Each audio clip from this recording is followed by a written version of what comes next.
Cris, finalmente, né? Gostoso ver agora, estreando, sim, finalmente. Eu queria que você apresentasse, assim, fizesse um breve resumo dessa história, mas já puxando por uma coisa muito específica, que é o seguinte. Final do verão de 2007, no sul do Brasil. Este lugar, essa data, por quê? Eu sou de Porto Alegre e eu vi essa região, que é a região de Lagoas, ali próxima de Porto Alegre, se transformar com a chegada do Parque Eólico em Osorno. Então essa transformação dessa paisagem me impactou muito, assim, porque essa paisagem ela é muito impactante, né? O morro de Mata Virgem próximo a essa rede de lagoas, o verde em contraste com esse azul, para mim sempre foi muito impactante. De repente surgem esses gigantes brancos, né, com essa forma, né, super arrojada, assim. Então tudo isso me impactou muito e o parque terminou a sua construção em 2007. Então por isso eu situei aí, porque eu queria falar dessa paisagem também em transformação.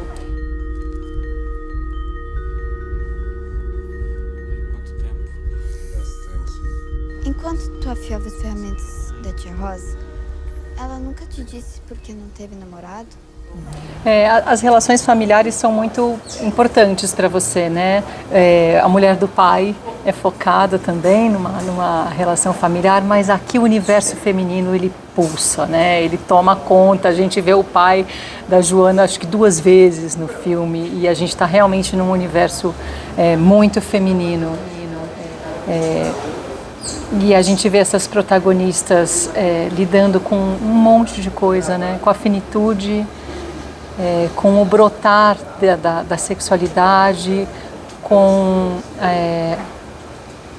a velhice. Cada uma está num momento de vida, né? Como foi desenhar essas mulheres e o quanto elas estão dentro de você também? Sim, eu cresci numa família de mulheres assim, muito fortes também. E eu acho que no meu processo de escrita junto com a Silvia Lourenço, que é uma atriz maravilhosa, né, roteirista também, foi um processo muito de partilha de memórias, assim, né? Então, o filme se inspira numa mulher real com quem eu convivi, que faleceu aos 70 anos sem nunca ter namorado alguém e que permaneceu como um mistério para mim, né? Então, a escrita veio a partir disso, assim, de tentar criar as possibilidades do que aconteceu com ela, né, a partir da investigação da Joana. Por outro lado, né, essa busca contemporânea nossa, assim, né, de mulheres, né, na idade minha e da Silvia, que é como olhar para a mulher como, né, assim, mulher múltipla, né, assim, como entender que dependendo da classe social, da faixa etária, né, da origem, as lutas são diferentes, ou a luta, né, pela igualdade, né, pela inclusão, às vezes impacta de forma diferente dependendo desses recortes. Então a Joana, ela representa um pouco essa investigação, essa busca, assim, de olhar para as questões da avó, olhar para as questões da mãe, não entender, né, e achar as suas respostas para as suas questões. Então, cada uma tem ali, né, um conflito e elas ficam ali tentando entender como é que se apoia, né? E às vezes não se apoia, né? Então, é um processo de amadurecimento conjunto, né? Exato. Ai! Tu já beijou? Eu queria falar da cultura alemã tão forte ali, daquela coisa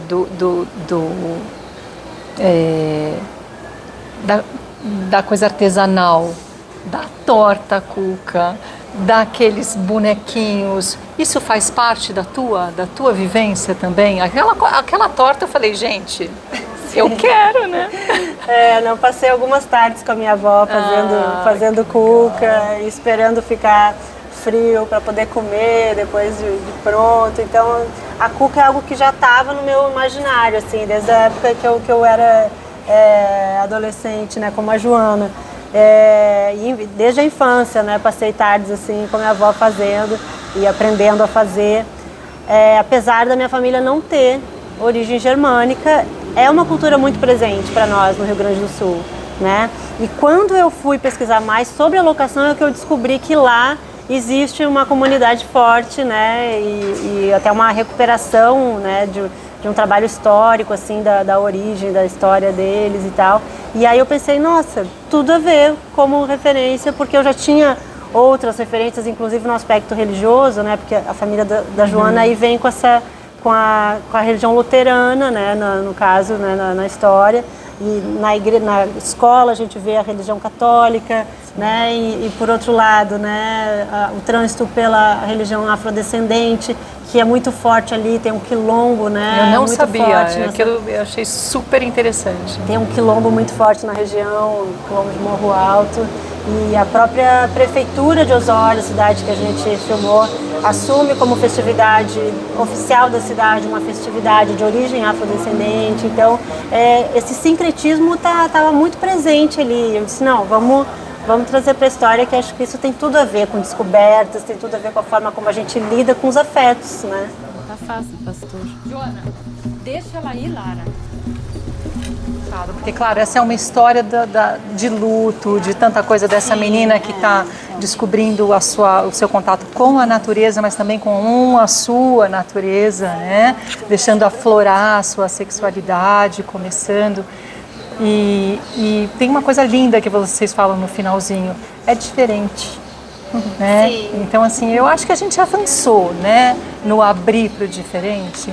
Vocês sentem? Na época, a gente tinha a cabeça bem aberta, assim, foi bem tranquilo conhecer a Joana, conhecer mais o personagem que ela é. E a gente estava vivendo a mesma época, né? Enquanto a Joana tem 13 anos, eu tinha 12 para fazer 13. Em 2 meses eu estava fazendo 13.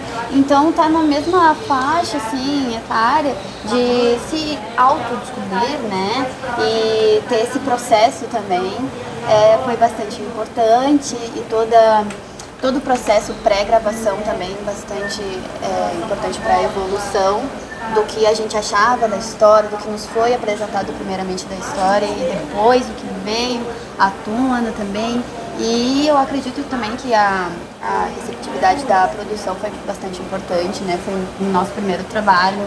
Então, as pessoas saberem disso e nos acolherem sabendo disso foi de severa importância. Então... Eu acho que quanto à nossa evolução, assim, de um ano para o outro, porque passou muito tempo, né? O preconceito, ele tá aí, ele provavelmente vai sempre estar e a gente vai estar sempre lutando contra, vai estar sempre fazendo projetos que lutem contra, que abram debates para poder falar sobre isso, né? Para deixar de ser um tabu, mas com certeza há uma evolução. Antigamente eu acho que era muito mais evidente. Estava ali e todo mundo via. Agora ele está mais escondido, mais acobertado, mas ainda tá. A gente ainda enxerga.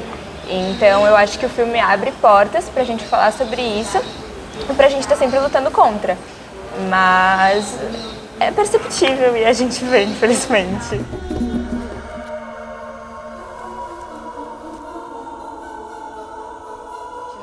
A gente também olhar e ver que isso faz parte da realidade dessas famílias, né? Dessa cultura, tanto a religião de matriz africana que existe lá e isso ser contado, né?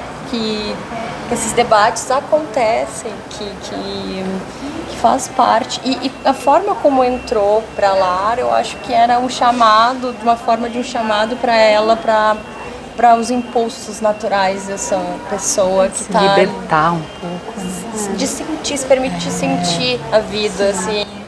E ver através dos questionamentos, né, da Joana e da realidade dela, ela se contradizendo o tempo todo, né? Ela dá um passo, ela não deixa, mas ao mesmo tempo ela também está buscando um espaço. Sim. E eu acho que essa religião, ela acolhe, ela se sente acolhida e através dela ela pode chegar próximo a se entregar de repente para um novo amor ou de encontro ela, assim, no momento que ela diz no carro, assim, Joana, tu vai comigo no centro de Umbanda, e ela diz, não.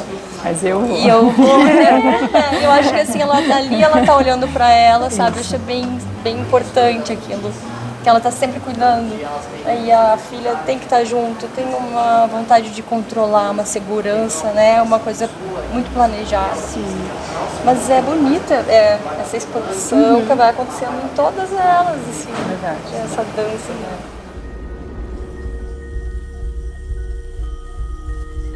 Que bonito. Eu convido vocês, então, a assistir o filme A Primeira Morte de Joana nos cinemas por todo o Brasil a partir de 4 de maio.